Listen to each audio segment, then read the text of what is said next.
My name is Eleanor Thompson. I turned 78 last spring, though most folks still guess me at 65.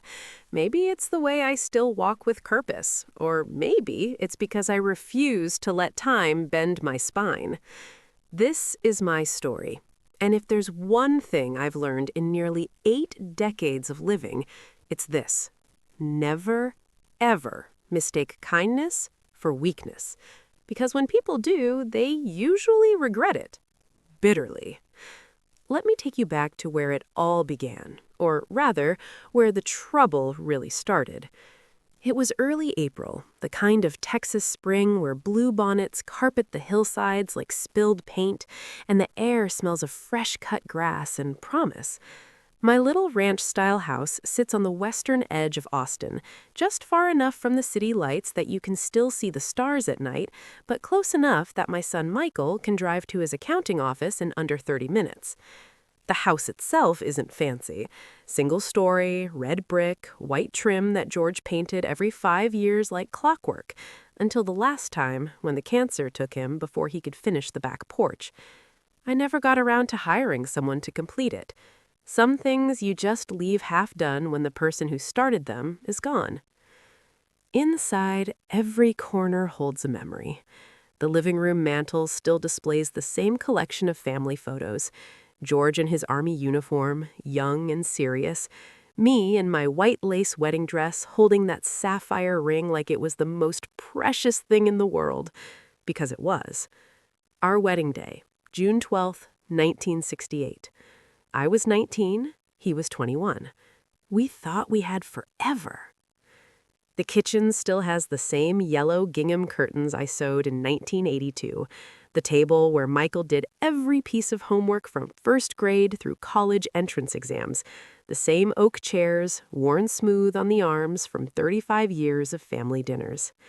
And in my bedroom, in the top drawer of the antique dresser George bought me for our 10th anniversary, sits, or rather sat, the one thing I never took off unless I was sleeping: my wedding ring.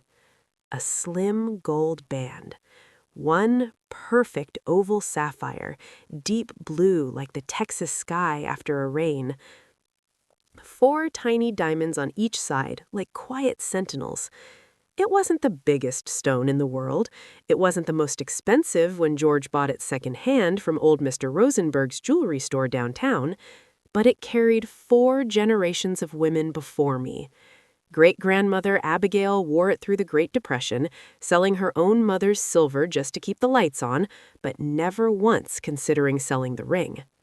Grandmother Rose wore it while nursing my father during the polio scare of '49, praying every night that he'd walk again, and he did. My mother wore it the day she buried my father after Vietnam, and she never remarried. And then she gave it to me on my wedding day, pressing it in my palm with tears in her eyes. "Eleanor," she whispered, "this ring has survived worse than us. Don't you ever let it go." I never did. Soft piano transition. Emotional swell. Michael is my only child, born in the middle of a thunderstorm in June 1972. Big brown eyes like his father, quiet temperament, good with numbers. He was never the loudest in the room, never the one to start trouble, but he also never quite learned how to stand up when trouble came knocking. He met Sophia online through one of those fancy dating apps the young people use. She was 38 then, divorced once, no children, worked part-time at a high-end boutique in the Domain shopping center. Beautiful in that polished, Instagram-ready way. Long, dark hair, perfect nails, always smelled faintly of expensive vanilla perfume. The first time she walked into my house, she complimented everything. "Oh, Eleanor, this place has so much character." I smiled. Character is what polite people say when they mean old. Over the next few years, things changed slowly. Almost imperceptibly at first. Michael's accounting firm hit a rough patch after the big merger. Layoffs, salary freezes. Suddenly, the nice apartment they rented in downtown Austin felt like a luxury they couldn't afford anymore. One Sunday after church, they sat me down at the kitchen table. "Mom," Michael started, rubbing the back of his neck the way he always does when he's nervous, "we were wondering, maybe we could move in here, just for a little while, until things get better." Sophia sat beside him, holding his hand, looking at me with those big doe eyes. "We'd pay rent, of course," she added quickly, "and help around the house. I can cook, clean, whatever you need." I looked at my son, then at my daughter-in-law, then at the empty chairs around the table where George used to sit, where my parents used to sit, where laughter used to fill this room like sunlight. "Of course," I said. "Family takes care of family." They moved in 2 weeks later. At first, it was nice. Sophia really did cook sometimes. She made a decent lasagna. She even helped me plant new marigolds along the walkway. But little things started to shift. She suggested we freshen up the living room. "Neutrals are in right now, Eleanor. That old floral couch is dated." I told her the couch was fine. George and I picked it out together in 1994. She started moving my things. Not big things, small things. My collection of blue birds that sat on the windowsill moved to the hallway so they wouldn't get dusty. The framed needlepoint sampler my mother made when I was born moved to the guest room closet because it clashed with the new aesthetic. I said nothing. I've learned that sometimes silence is the loudest thing you can say. Then came the comments about money. "Oh, Eleanor, you must have so many beautiful things tucked away. All these antiques, they're worth a fortune." I smiled politely. "Some things aren't for sale, dear." She laughed, a light, tinkling laugh that didn't quite reach her eyes. "Of course," she nodded, but I saw the way her eyes lingered. My name is Eleanor Thompson. I turned 78 last spring, though most folks still guess me at 65. Maybe it's the way I still walk with purpose, or maybe it's because I refuse to let time bend my spine. This is my story. And if there's one thing I've learned in nearly 8 decades of living, it's this. Never, ever mistake kindness for weakness, because when people do, they usually regret it, bitterly. Let me take you back to where it all began, or rather, where the trouble really started. It was early April, the kind of Texas spring where bluebonnets carpet the hillsides like spilled paint, and the air smells of fresh-cut grass and promise. My little ranch-style house sits on the western edge of Austin, just far enough from the city lights that you can still see the stars at night, but close enough that my son Michael can drive to his accounting office in under 30 minutes. The house itself isn't fancy. Single-story, red brick, white trim that George painted every 5 years like clockwork until the last time when the cancer took him before he could finish the back porch. I never got around to hiring someone to complete it. Some things you just leave half done when the person who started them is gone. Inside, every corner holds a memory. The living room mantel still displays the same collection of family photos. George in his army uniform, young and serious. Me in my white lace wedding dress holding that sapphire ring like it was the most precious thing in the world. Because it was. Our wedding day, June 12th, 1968. I was 19, he was 21. We thought we had forever. The kitchen still has the same yellow gingham curtains I sewed in 1982. The table where Michael did every piece of homework from first grade through college entrance exams. The same oak chairs, worn smooth on the arms from 35 years of family dinners. And in my bedroom, in the top drawer of the antique dresser George bought me for our 10th anniversary, sits, or rather, sat, the one thing I never took off unless I was sleeping, my wedding ring. A slim gold band. One perfect oval sapphire, deep blue like the Texas sky after a rain. 4 tiny diamonds on each side like quiet sentinels. It wasn't the biggest stone in the world. It wasn't the most expensive when George bought it secondhand from old Mr. Rosenberg's jewelry store downtown, but it carried 4 generations of women before me. Great-grandmother Abigail wore it through the Great Depression, selling her own mother's silver just to keep the lights on, but never once considering selling the ring. Grandmother Rose wore it while nursing my father during the polio scare of '49, praying every night that he'd walk again. And he did. My mother wore it the day she buried my father after Vietnam, and she never remarried. And then she gave it to me on my wedding day, pressing it into my palm with tears in her eyes. "Eleanor, this ring has survived worse than us. Don't you ever let it go." I never did. Soft piano transition, emotional swell. Michael is my only child, born in the middle of a thunderstorm in June 1972. Big brown eyes like his father, quiet temperament, good with numbers. He was never the loudest in the room, never the one to start trouble, but he also never quite learned how to stand up when trouble came knocking. He met Sophia online through one of those fancy dating apps the young people use. She was 38 then, divorced once, no children, worked part-time at an high-end boutique in the Domain shopping center. Beautiful in that polished, Instagram-ready way. Long dark hair, perfect nails, always smelled faintly of expensive vanilla perfume. The first time she walked into my house, she complimented everything. "Oh, Eleanor, this place has so much character." I smiled. Character is what polite people say when they mean old. Over the next few years, things changed slowly, almost imperceptibly at first. Michael's accounting firm hit a rough patch after the big merger. Layoffs, salary freezes. Suddenly, the nice apartment they rented in downtown Austin felt like a luxury they couldn't afford anymore. One Sunday after church, they sat me down at the kitchen table. "Mom," Michael started, rubbing the back of his neck the way he always does when he's nervous, "we were wondering, maybe we could move in here, just for a little while, until things get better." Sophia sat beside him, holding his hand, looking at me with those big doe eyes. "We'd pay rent, of course," she added quickly, "and help around the house. I can cook, clean, whatever you need."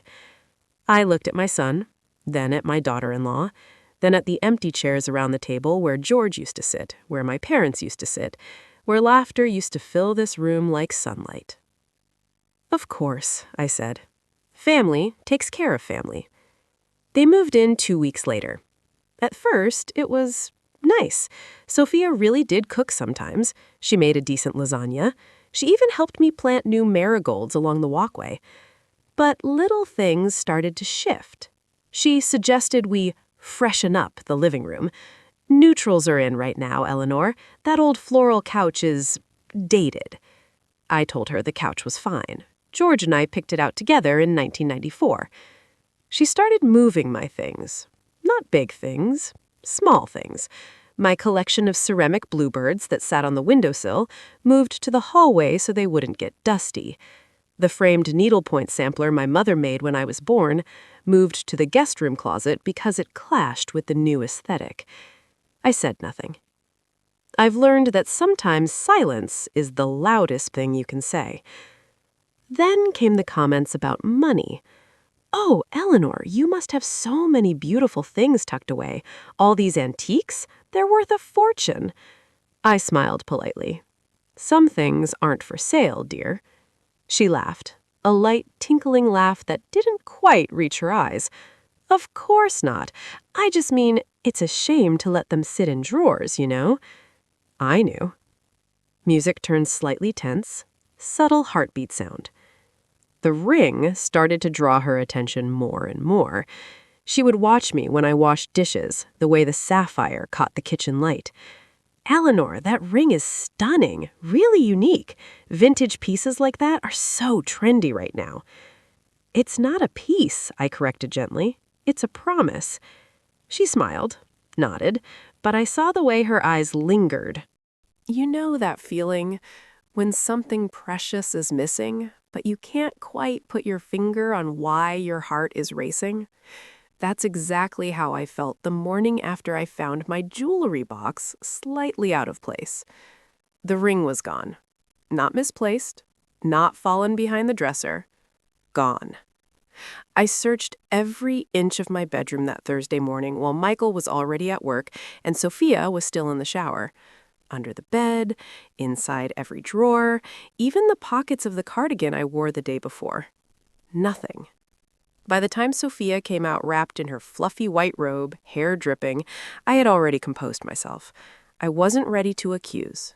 Not yet. "Morning, Eleanor," she sang, pouring herself coffee like nothing was wrong. "You're up early. Everything okay?" I smiled the way grandmothers are supposed to smile. Warm, forgiving, a little tired. "Just looking for something small, dear. You haven't seen my wedding ring, have you? It seems to have wandered off." Her hand paused mid-pour, just for a second. Then she recovered beautifully.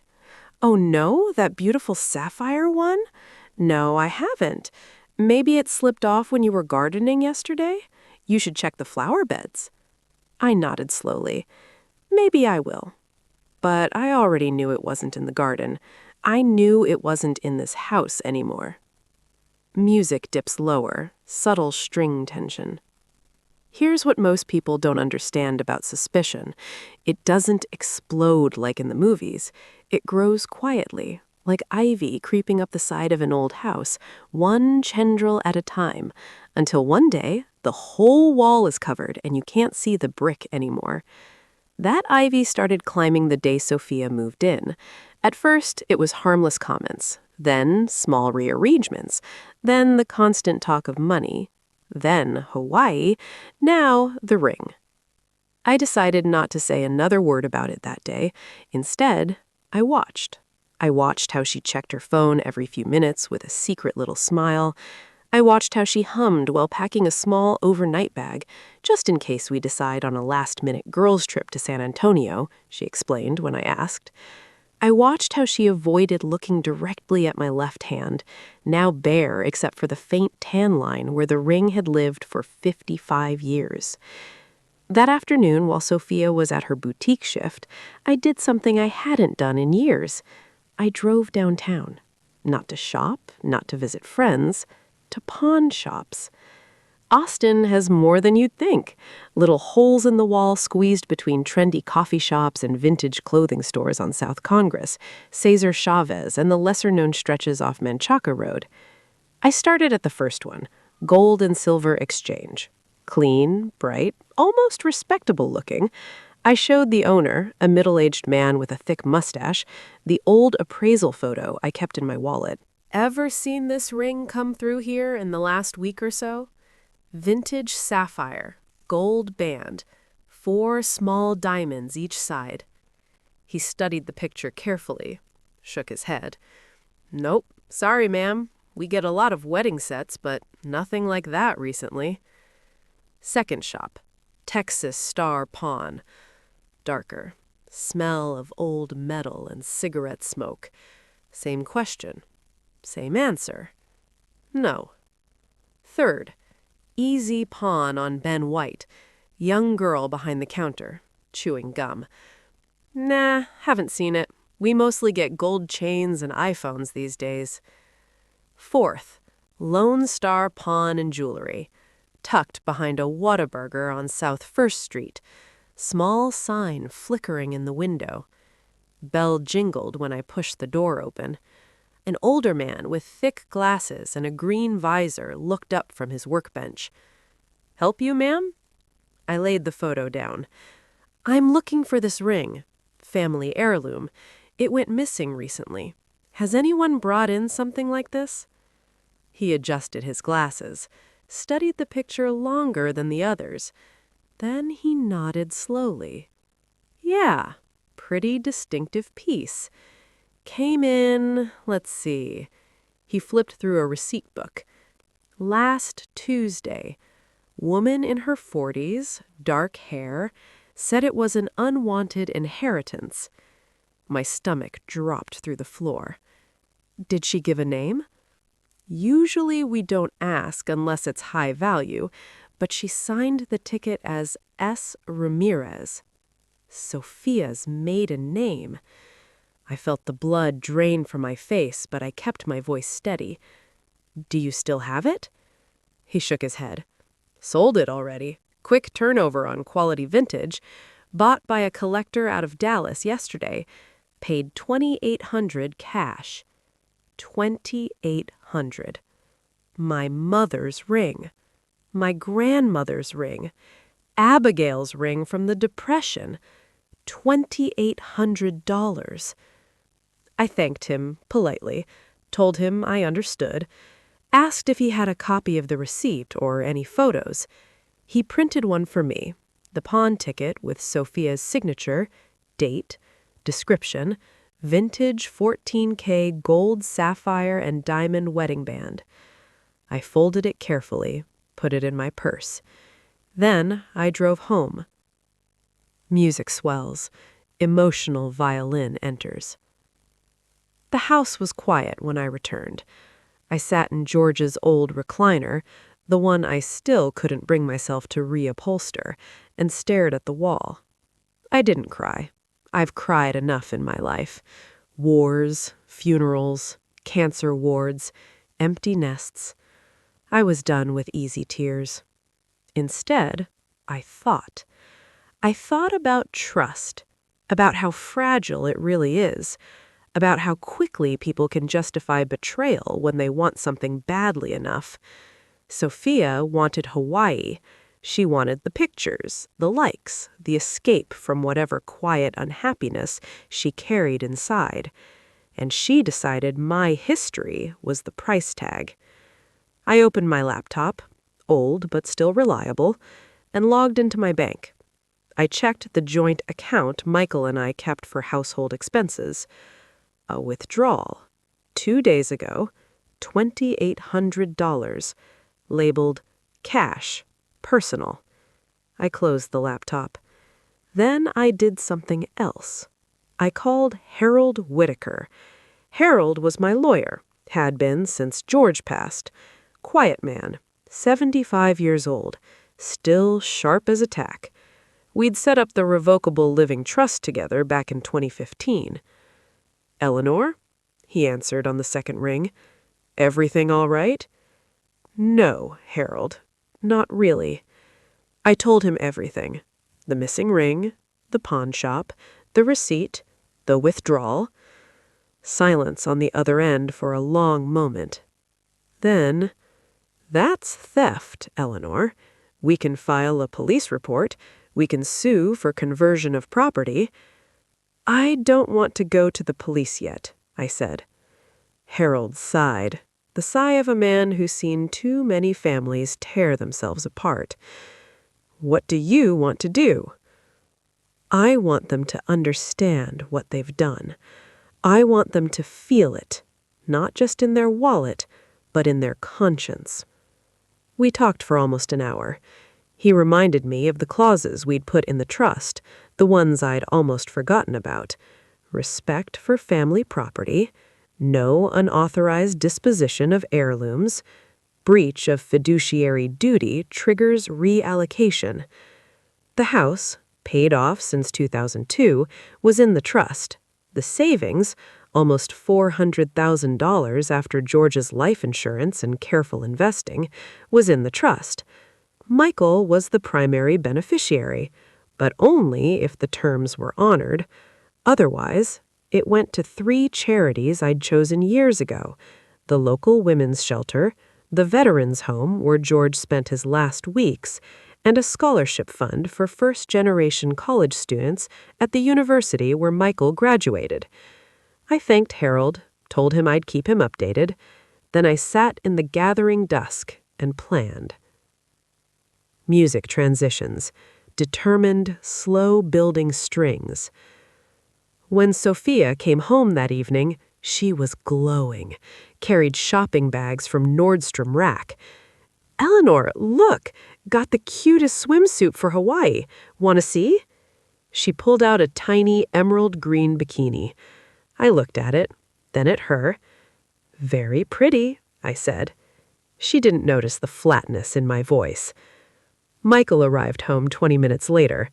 We ate dinner, leftover chicken pot pie. Conversation was light. They talked about booking flights.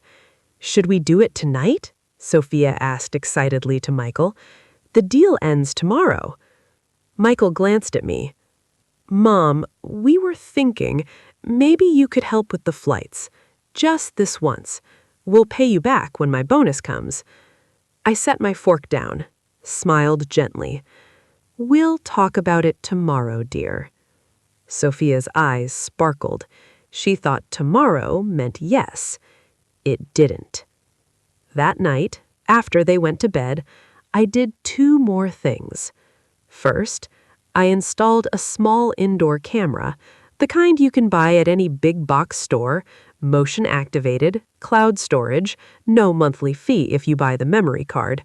I placed it high on the bookshelf in the living room, angled so it could see the hallway to my bedroom.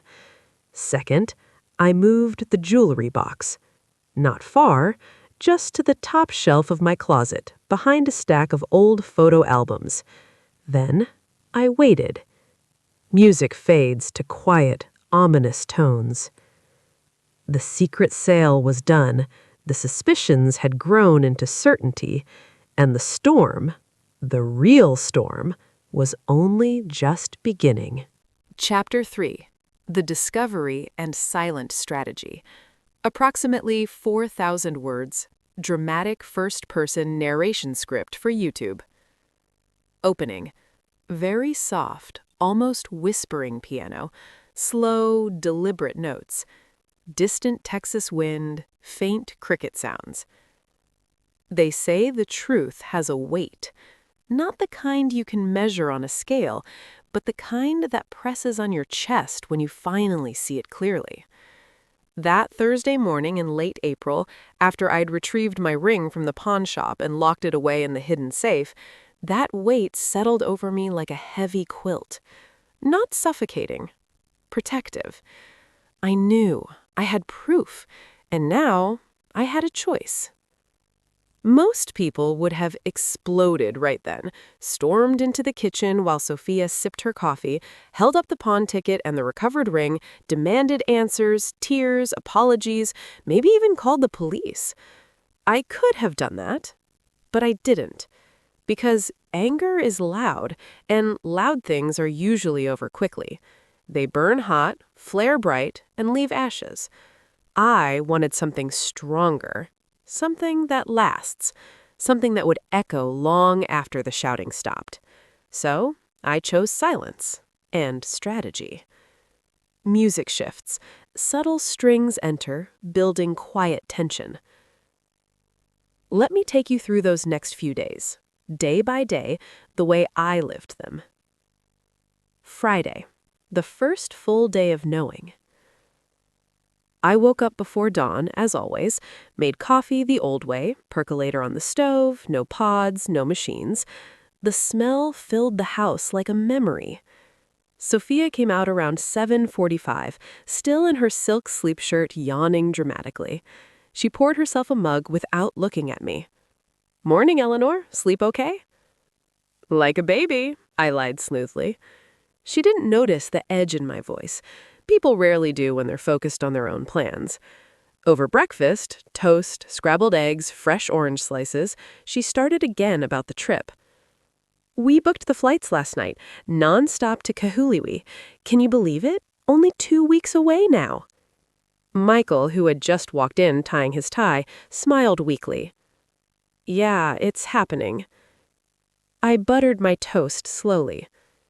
"That's wonderful. You must be so excited." Sophia practically bounced in her seat. "I already made a packing list. Sunscreen, new sandals, that emerald bikini. Oh, we need those cute matching couple shirts. You know, the ones that say, 'His adventure' and 'Her adventure'?" Michael laughed nervously. "Soph." "What? It's cute." I nodded like I was listening. Inside, I was cataloging. Every word, every gesture, every lie by omission. After they left, Michael to the office, Sophia to her boutique, I did the first real piece of my strategy. I opened my laptop, logged into the cloud storage for the tiny camera I'd installed the night before. The footage from yesterday afternoon was there. 12:47 p.m. Motion alert.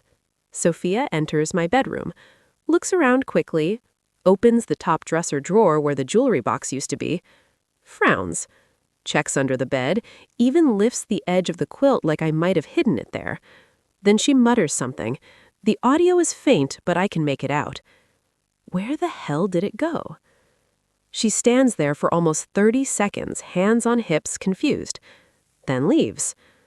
I saved the clip, downloaded 3 copies, one on a USB drive, one in an encrypted folder on my computer, one emailed to Harold with the subject line, "Evidence, for your files only." Next, I called Harold back. "Eleanor?" he answered immediately. "Are you all right?" "Better than all right, Harold. I have video." A low whistle on the other end. That's strong. Very strong. We talked for 20 minutes. He walked me through the next steps legally. Not to sue yet, not to file charges, but to prepare everything so that when the moment came, it would be airtight. He also reminded me of the trust clause I almost forgotten. Unauthorized disposition of trust property valued over $1,000 triggers immediate review and potential redesignation of beneficiaries. The ring was appraised at $35,000 now. Sophia had no idea she'd crossed a legal line that wasn't just theft, it was breach of trust in the literal, documented sense. Before we hung up, Harold said something I'll never forget. "You're not being cruel, Eleanor. You're being thorough. There's a difference." I thanked him. Then I went to work in the garden. Planted new tomato seedlings, weeded the rose bed, let the sun warm my face.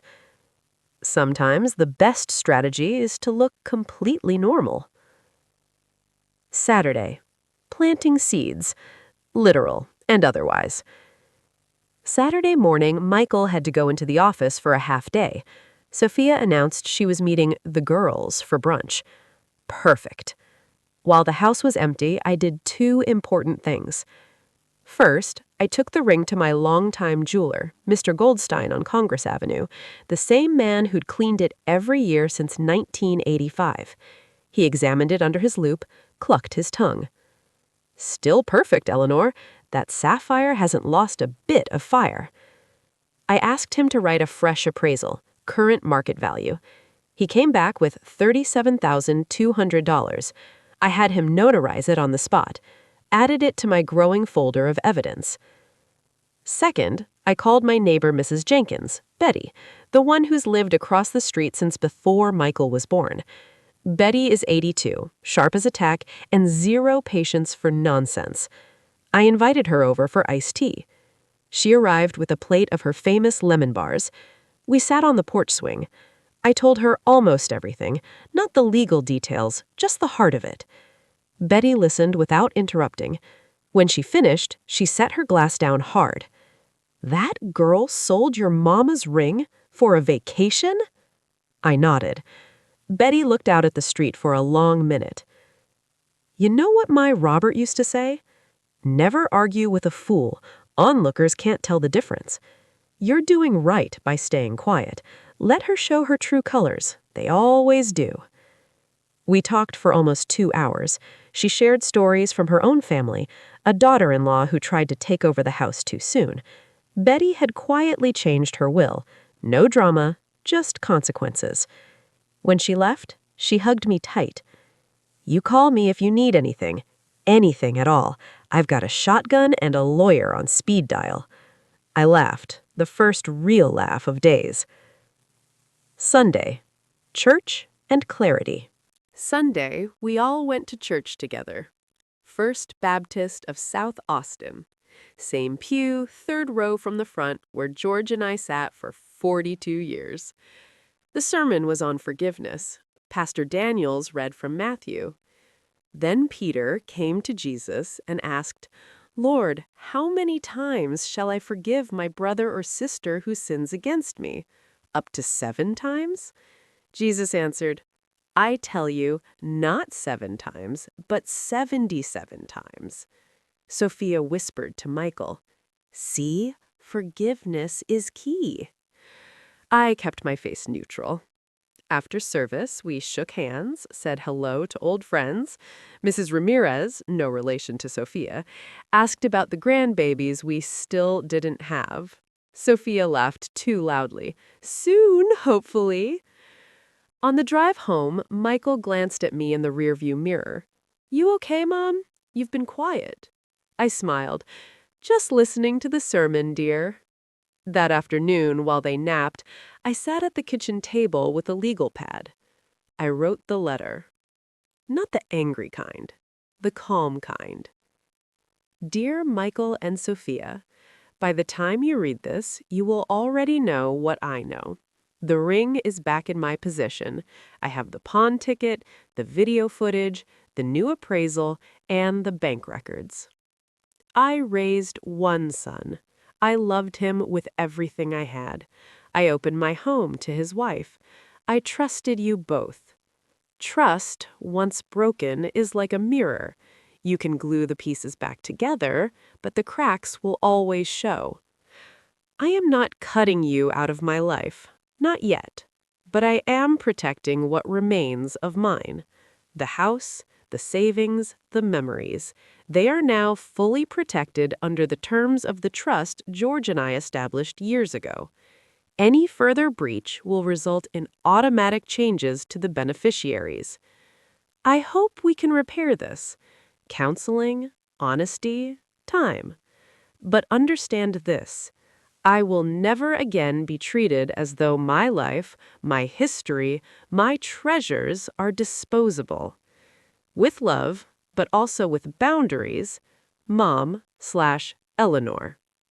I folded it, sealed it in an envelope, wrote their names on the front. I didn't give it to them yet. I put it in the safe, right next to the ring. Monday, the calm before. Monday was quiet. Sophia spent the days shopping online for resort wear, showed me pictures of floppy hats and sarongs. Which one do you like better, Eleanor? I pointed to the plainest one. That one's nice. She laughed too loudly. You always pick the safe choice. I smiled. Safe choices last longer. Michael came home tired. We ate spaghetti, talked about the weather forecast for Maui. Sunny, 84 degrees. I listened. I nodded. I planned. That night, I added one more layer.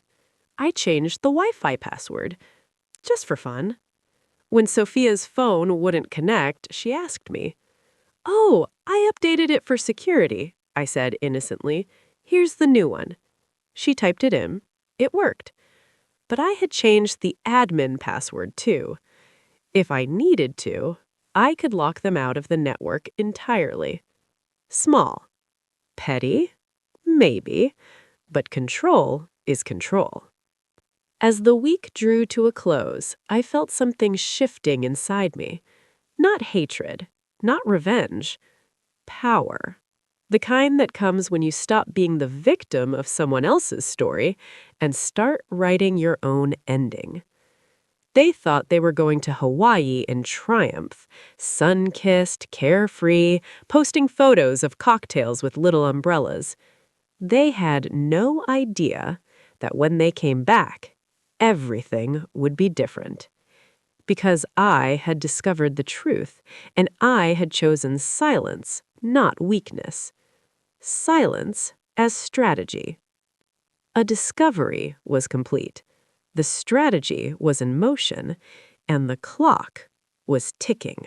2 weeks can feel like 2 minutes when you're waiting for the axe to fall. They left for Maui on a crisp Friday morning in early May. Suitcases packed to bursting, new sunglasses perched on their heads.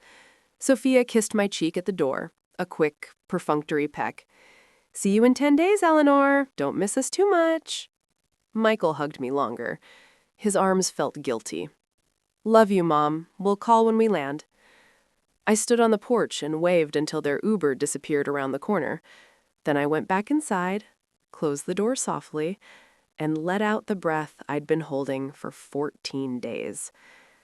The house felt different without them. Not empty. Peaceful. For the first time in months, I could hear my own thoughts without someone else's voice overlaying them. I spent those 10 days preparing. Not frantically, methodically. I met with Harold twice, once in his office, once over coffee at the little diner on South Lamar.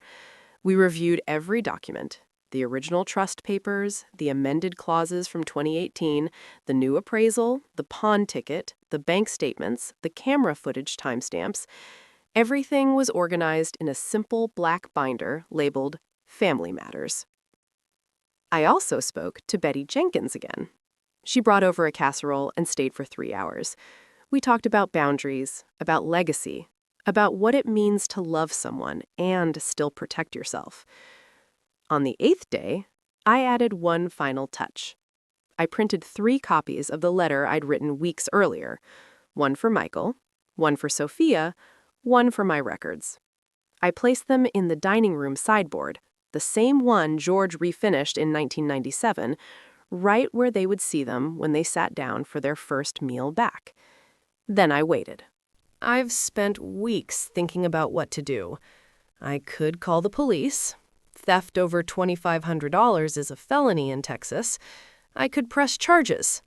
Sophia's head snapped up. Please, no. I could sue you for conversion, for damages, for emotional distress. She was crying so hard she could barely breathe. But I'm not going to do that, I said. They both looked at me, stunned. Not because you deserve mercy, but because I still believe in family, even broken ones. I pulled out the 3 envelopes, handed one to each of them. This is what I am going to do. Michael opened his first, read silently. His shoulders sagged. Sophia's hands shook so badly she could barely tear the seal. I had written it clearly. The house, now irrevocably in the trust. No changes can be made without my written consent while I live. Upon my passing, if there is any further breach of trust, dishonesty, or disrespect toward family property or persons, the entire estate goes to the 3 charities named. Additionally, joint household account frozen. Any shared finances require dual signature. Counseling, mandatory, once weekly, for at least 6 months. Paid for by them. A formal written apology, not just to me, but to be read aloud at the next family gathering, including Betty Jenkins and Harold. And the ring stays with me. Forever. Sophia dropped the letter like it burned her. I can't lose the house. We have nowhere else. You won't lose anything, I said, as long as you choose differently from now on. Michael looked broken. Mom, I should have seen this. I should have stopped her. I'm sorry. I reached across the table, took his hand. I know, son. Then I looked at Sophia. She was staring at the floor. Sophia. She looked up, eyes red, mascara streaked. Do you understand what you almost destroyed? She nodded, whispered, Yes. Then say it. She took a ragged breath. I stole your ring. I lied to you. I disrespected you in your own home. I took advantage of your kindness. I'm sorry. I'm so sorry. The words hung there. I let them settle. Then I stood up. I accept your apology, but words are easy. Change is hard. I walked to the living room, picked up the framed photo of George and me on our wedding day, brought it back, set it in the center of the table. This is who we are, I said. This is what we protect. I looked at both of them. You have a choice now. You can resent me, you can leave, you can fight. Or you can stay, learn, repair. Silence. Then Michael spoke, voice thick. We'll stay. We'll do the counseling. We'll do whatever it takes. Sophia nodded, still crying. I don't deserve the second chance. No, I agreed. You don't. But I'm giving it anyway. I blew out the candle. Dinner's getting cold. We ate in silence that night. Not comfortable, not hostile, just honest. Afterward, Michael helped clear the table. Sophia washed dishes slowly, carefully. When she finished, she came to me in the hallway. "Eleanor, thank you." I looked at her. "Don't thank me yet. Thank me when you've earned it." She nodded, went to their room. I stood alone in the quiet house. The storm had broken. The confrontation was over. But the real work, the long, slow work of rebuilding, was just beginning. Music swells, emotional cello, hopeful undertone. They regretted it that night, deeply. And I finally felt the weight lift. Not because they were punished, but because truth had finally been spoken. And sometimes, that's the only justice that matters. Long pause, soft wind, distant thunder fading. The return was over, the confrontation complete, and the healing had only just begun. The morning after the confrontation felt like waking up after a long fever. Everything looked the same. The kitchen table still held crumbs from last night's chili. The coffee pot still hummed on the counter. The bluebonnets outside the window still bloomed purple against the green. But nothing felt the same. The air had changed. Heavier. Cleaner. Like the house had finally exhaled. I rose early, as always, made coffee the old way, sat on the porch swing with my mug, watching the sun climb slow over the hills. The ring on my finger caught the light. Warm. Familiar. Home. I didn't feel triumphant. I didn't feel angry anymore. I felt quiet. That's when the real healing begins, in the quiet after the storm. The first week was awkward, polite, careful. Michael woke before Sophia every morning. He'd come out to the kitchen, pour 2 coffees, one for me, one for him, and we'd sit in silence for a while. No big speeches, no apologies repeated, just presence. One morning, he finally spoke. "Mom, I keep replaying it, how I let it happen, how I didn't see what she was doing, or maybe I did and I looked away." I looked at my son, the man who used to bring me dandelions from the yard, who cried when George died, who still called me every Sunday after church, even when he lived across town. "You're not responsible for her choices," I said, "but you are responsible for yours, and now you know." He nodded, tears in his eyes. He didn't wipe them away. Sophia was different. She moved through the house like a ghost at first. Quiet footsteps, avoided eye contact, did the dishes without being asked, folded laundry, watered the plants. She was trying so hard it hurt to watch. I let her. On the 3rd day after the confrontation, she came to me in the garden. I was kneeling among the tomatoes, tying up the vines. "Eleanor, can I talk to you?" I stood up slowly, wiped my hands on my apron. "Of course." She took a deep breath. "I wrote the apology letter, like you asked. It's long. I don't know if it's enough, but I want to read it to you, if you'll let me." I nodded. We sat on the porch swing. She pulled a folded paper from her pocket, hands shaking. She read. It was raw, honest, no excuses. She talked about her childhood, absent father, mother who worked 3 jobs, always feeling like she had to grab what she wanted before it disappeared. She talked about envy, seeing my house, my memories, my security, and feeling small. She talked about the moment she took the ring, how her heart pounded, how she told herself it was just temporary, how she hated herself the second she walked out of the pawn shop. Tears rolled down her face the whole time. She didn't stop reading. When she finished, she folded the paper again, looked at me. "I know words don't fix this, but I'm sorry, truly, and I'll spend the rest of my life proving it if you'll let me stay." I reached over, took her hand. I'm not going to make this easy, Sophia, but I'm not going to make it impossible either. She cried harder then. Relief, shame, gratitude, all mixed together. That was the beginning. Music transitions, warmer tones, gentle piano. The first week, we started counseling the next week.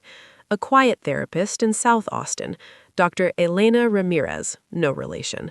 Neutral ground, no judgment. The first session was brutal. Michael talked about feeling torn between his wife and his mother. Sophia talked about shame. I talked about boundaries, how I'd let them blur for too long, how I'd mistaken silence for peace. Week by week, things shifted. Michael started standing up more, not against me, but for what was right.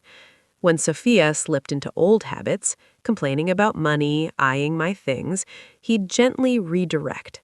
"Soph, we're working on this, remember?" She'd nod, apologize, try again. I watched my son grow into the man I always knew he could be. Months passed. Summer came, hot, sticky Texas summer. We planted a bigger garden together. Sophia learned how to can tomatoes. She burned the first batch, laughed about it. We all laughed. One evening in July, Betty Jenkins came over for dinner.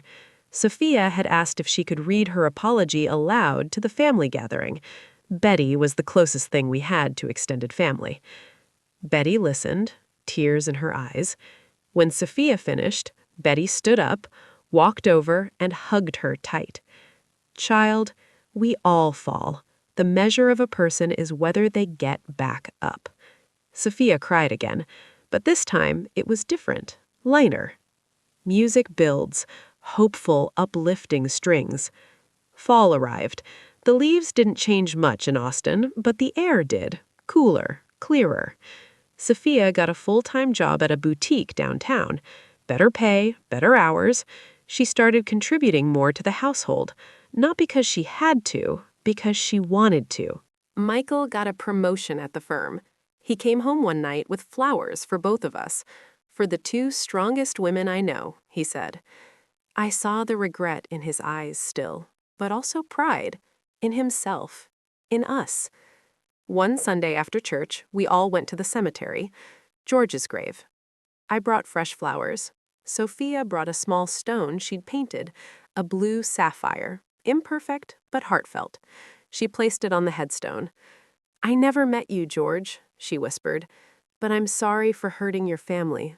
I promise to do better." Michael squeezed my hand. I looked at the stone, the dates, the man I loved, then at the two people beside me. We weren't perfect, we never would be, but we were trying, and sometimes trying is the biggest victory of all.